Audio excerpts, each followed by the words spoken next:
안녕하세요. 서영주입니다. 우리는 모두 다 자기 나름대로는 하나님을 만났다고 확신하고 있습니다만 우리 삶 속에서 자신의 영적 변화가 생각보다 잘 이루어지지 않는다고 느껴질 때면 간혹 2000년 전 오순절날 마가의 다락방에서 일어났던 성령 강림 사건을 떠올리게 되죠. 그래서 우리도 그런 신비하고 엄청난 영적 경험을 해야만 하나님께로 더 가까이 다가갈 수 있을 것이 아닐까 하는 생각을 하기도 합니다. 그러다 보니까 성령이여 임하소서라는 찬양을 더욱 목청 높여 부르는 거죠. 이미 성령께서는 여러분에게 오셔서 임재하고 계시는데도 말입니다. 사도행전 2장 1절로 4절에서 보다시피 2000년 전 그날의 성령 강림은 대단한 사건이었죠. 예수님께서 부활하셔서 40일 동안 제자들과 함께 하신 뒤에 누가복음 24장 49절에 보듯이 제자들에게 볼지어다 내가 내 아버지께서 약속하신 것을 너희에게 보내리니 라고 보혜사 성령께서 오실 것임을 말씀하시고 그들이 보는 앞에서 성천하셨죠.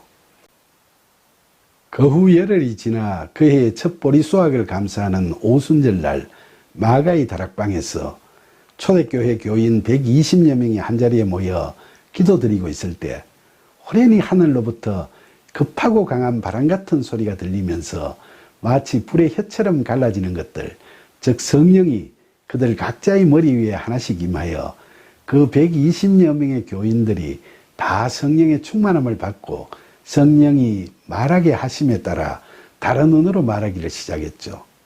저도 처음 하나님을 만날 때는 찬양 소리에 멈추지 않고 흘러내리는 눈물 속에서 성령 하나님의 찾아오심을 느끼는 은혜를 입었지만 사도행전에서 묘사하고 있는 이 오순절날의 성령 강림 사건은 제가 경험했던 그때 상황과는 비교가 되지 않을 정도로 거창했던 것이었죠.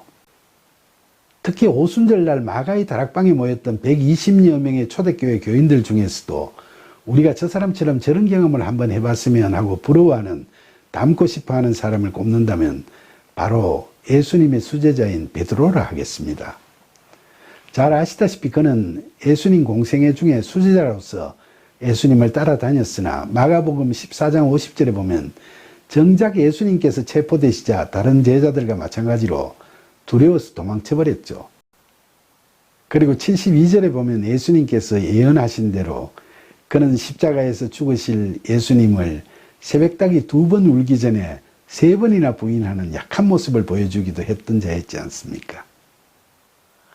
그런 그가 오순절날 마가의 다락방에서 그렇게 성령 세례를 받은 후에는 믿음이 연약했던 과거의 그가 아니었습니다.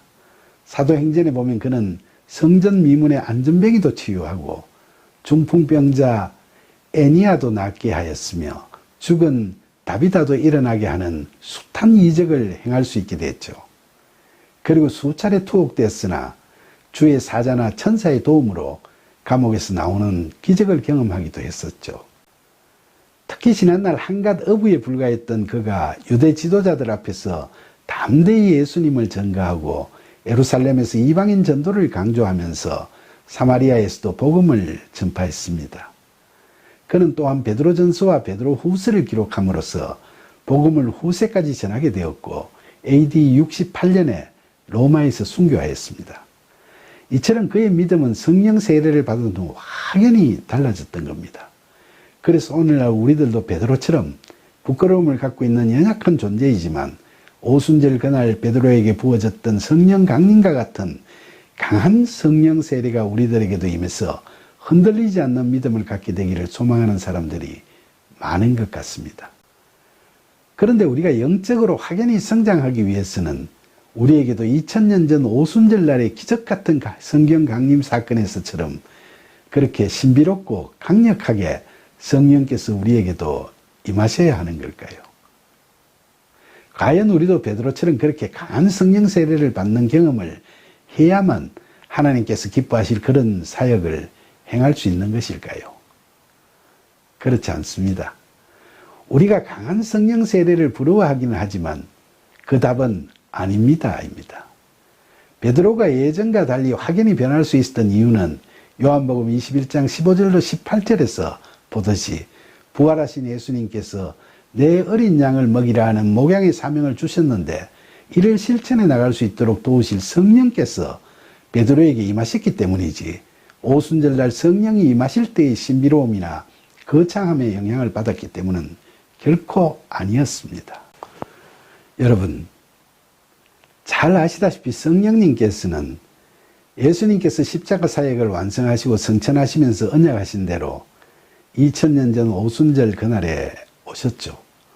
예수님께서는 십자가 죽음을 앞두고 요한복음 14장 16절에 보면 내가 아버지께 구하겠으니 그가 또 다른 보혜사를 너희에게 주사 영원토록 너희와 함께 있게 하리니 라고 제자들에게 약속하시고, 또 26절에서 보듯이 보혜사 곧 아버지께서 내 이름으로 보내실 성령, 그가 너희에게 모든 것을 가르치고 내가 너희에게 말한 모든 것을 생각나게 하리라고 말씀하셨습니다.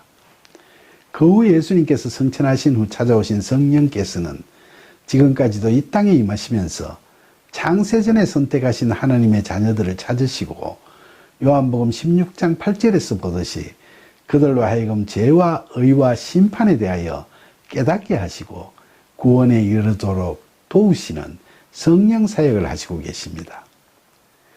그런데 예수님께서 공생애 동안 하나님 나라와 당신의 십자가 죽음과 부활을 통한 하나님의 구원 계획에 대해서 제자들에게 많은 이야기를 하셨는데도 불구하고 그들은 그 말씀을 통 알아듣지 못하고 정작 예수님의 십자가 죽음 앞에서 두려움에 떨며 도망가기 바빴죠. 그러나 오순절 성령 강림 후 그 제자들은 180도로 바뀌었습니다. 앞서 말씀드린 베드로처럼 말입니다.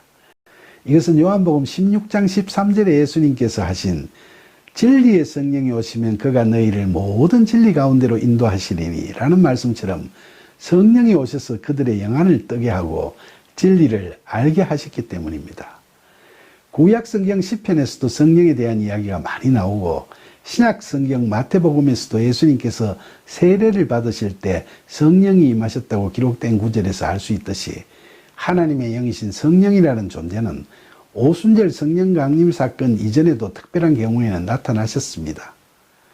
그런데 예수님께서 성천하시면서 성령께서 오셔서 영원토록 우리와 함께 하실 것이라고 하신 요한복음 14장 16절의 말씀은 이제 앞으로는 특정 몇몇 사람만이 아니라 누구든지 믿는 자에게는 성령의 도우심이 임하실 것이라는 언약이었습니다.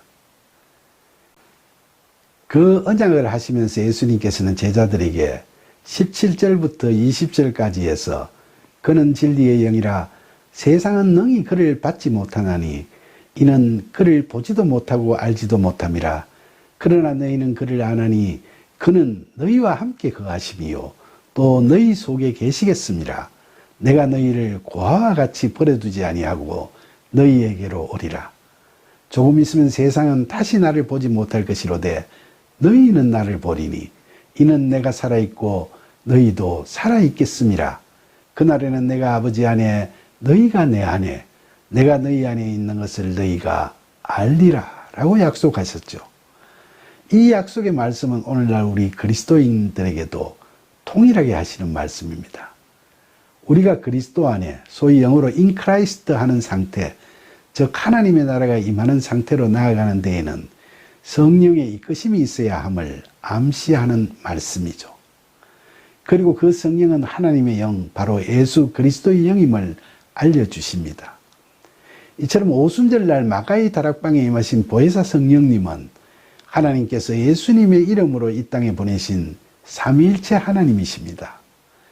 보혜사 성령께서는 오순절 그날 찾아오신 이후로 지금까지 늘 이 땅에 계시면서 오늘도 예수님의 십자가 복음을 믿는 우리와 함께 하시고 앞으로도 영원토록 그리스도인들과 함께 하실 것입니다.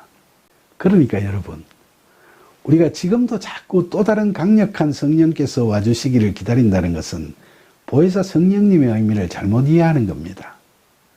그런데 성령께서 마가의 다락방에서 기도하던 사람들에게 불에 혀같이 임하시고 각자 다른 언어로 말하도록 하시는 기적을 보이신 것은 예수님 성천 후에 보혜사 성령께서 오셔서 영원토록 우리와 함께 계실 것을 처음으로 알리는 특별한 역사하심이었기 때문입니다. 따라서 2000여 년 전 오순절 그날 이후 이 땅에 와 계시는 성령께서는 오늘 살아가는 우리들에게 나름대로의 감동은 있겠지만 오순절 그날처럼 거창한 기적을 동반하고 찾아오시는 것이 아니라 요한복음 3장 8절에 바람이 임의로 불 때 너가 그 소리는 들어도 어디서 와서 어디로 가는지 알지 못하나니 성령으로 난 사람도 다 그러하니라 라는 말씀처럼 그렇게 찾아오십니다. 간혹 이미 믿는 사람이 부흥회에서 신비한 성령의 임재를 새롭게 느꼈다고 간증하는 것은 예배 분위기에 영향을 받아서 그 사람 자신 안에 거하고 계시는 성령으로 충만함을 받는 감동의 시간을 가졌다는 것이지, 오순절 성령 강림 같은 불의 이적을 동반하면서 또 다른 성령 하나님께서 새로 오셨다는 것은 결코 아닌 거죠. 그러니까 우리 그리스도인들은 진실로 하나님을 믿는다고 하려면 가시적인 기적만을 기다리며 신주적인 기도나 우상에 대한 예배에 빠져버리는 것은 반드시 경계해야 하며, 성경을 통해서 말씀을 듣고 묵상하며 기도하는 그야말로 요한복음 4장 24절에서 말하는 영과 진리로 예배드리는 삶을 살아가야 하겠습니다. 특히 감은 이슬에 속아서 이단 종교 집단을 초대교회와 동일하게 생각하고 환상 속에서 자기 인생의 모든 것을 그곳에 다 걸고 살아가는 것은 하나님의 뜻을 몰라도 너무 모르는 어리석은 짓이라고 할 수 있겠죠. 그리고 교회를 다니는 사람들 중에는 방언의 능력을 굉장히 부러워하는 이들도 있죠. 이런 사람들은 믿는다고 하는데도 방언의 능력이 없어서 허전하기도 하고, 또 그런 자신의 믿음에 대해 스스로 의심도 하는 것 같습니다. 그러나 주위에 영성이 뛰어나신 훌륭한 목사님들 중에서는 방언의 능력이 없으신 분들을 많이 볼 수 있습니다. 그런데 방언의 은사가 주어졌다고 해서 선택받은 사람처럼 우쭐대거나 그 은사를 못 받았다고 해서 기죽는 사람들은 방언에 관련된 이야기들이 기록되어 있는 고린도전서 14장 중 특히 19절에서 사도 바울이 그러나 교회에서 너가 남을 가르치기 위해서 깨달은 마음으로 5마디 말을 하는 것이 1만 마디 방언으로 말하는 것보다 나으리라 라고 말한 것을 반드시 기억하시기 바랍니다. 방언이 성령께서 우리에게 임하셨다는 것을 알리는 유일한 증거는 아닙니다. 방언은 믿는 자에게 부어지는 하나님의 여러 은사 중에 하나에 불과합니다. 누구에게든 하나의 은사는 다 주어져 있죠. 그런데 문제는 2000년 전 오순절날 성령 받은 교인들이 모두 다 방언의 은사를 받게 된 데서 방언의 은사를 성령 강림의 증거로 삼는 잘못된 생각이 삭트게 됐죠. 그래서 일부 교단에서는 방언하는 것을 하나님께 대한 신심의 평가 기준으로 삼는 경우도 있습니다.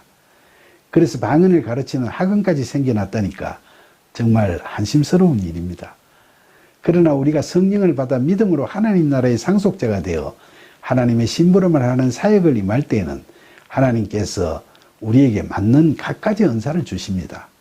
누구는 설교로, 누구는 상담으로, 누구는 봉사로, 누구는 어려운 구제로, 누구는 음악으로, 또 누구는 미술로, 누구는 체교육으로, 누구는 연기로, 누구는 코미디로, 또 누구는 다른 자신들의 은사로 하나님의 심부름을 할 수 있도록 하나님께서는 우리들에게 각자에게 맞는 다양한 은사를 주십니다. 은사는 누구나 받는 것이며 그 받은 은사는 예수 그리스도를 증거하기 위해 사랑의 마음을 갖고 사용해야 하는 거죠. 그래서 사도 바울은 로마서 12장 6절로 8절에서 우리에게 주신 은혜대로 받은 은사가 각각 다르니 혹 예언이면 믿음의 분수대로, 혹 섬기는 일이면 섬기는 일로, 혹 가르치는 자면 가르치는 일로, 혹 위로하는 자면 위로하는 일로, 구제하는 자는 성실함으로, 다스리는 자는 부지런함으로, 긍휼을 베푸는 자는 즐거움으로 할 것이니라 라고 말합니다. 이처럼 하나님께서 주신 다양한 은사를 사용하여 심부름을 잘하는 것이 중요하지, 방언을 가르치는 학원에서 배워서 방언을 하게 됐다고 해서 그것이 자신에게 무슨 유익이 있으며 또 이웃에게 무슨 유익이 있겠습니까? 방언이 별 볼 일 없다는 말이 아니라 너무 가시적인 은사 쪽에 치우침으로써 자기 의나 우월의식에 사로잡히거나 자기 자랑에 연연하게 되면 그것은 성경적이지 못할 뿐더러 신앙심을 크게 훼손할 수도 있다는 거죠. 우리가 소망하는 참된 믿음은 가시적인 은사를 자랑하며 외식하는 그런 믿음이 아니라 철저하게 자기 자신의 한계를 인정하면서 하나님께서 은혜로 베푸신 복음의 진리를 믿고 그 하나님께 자신의 모든 걸 다 맡겨도 된다는 확신과 순종하는 마음이 쌓여져 가는 것임을 알고 그런 믿음을 키워나가는 저와 여러분이 되기를 간절히 소망합니다. 감사합니다.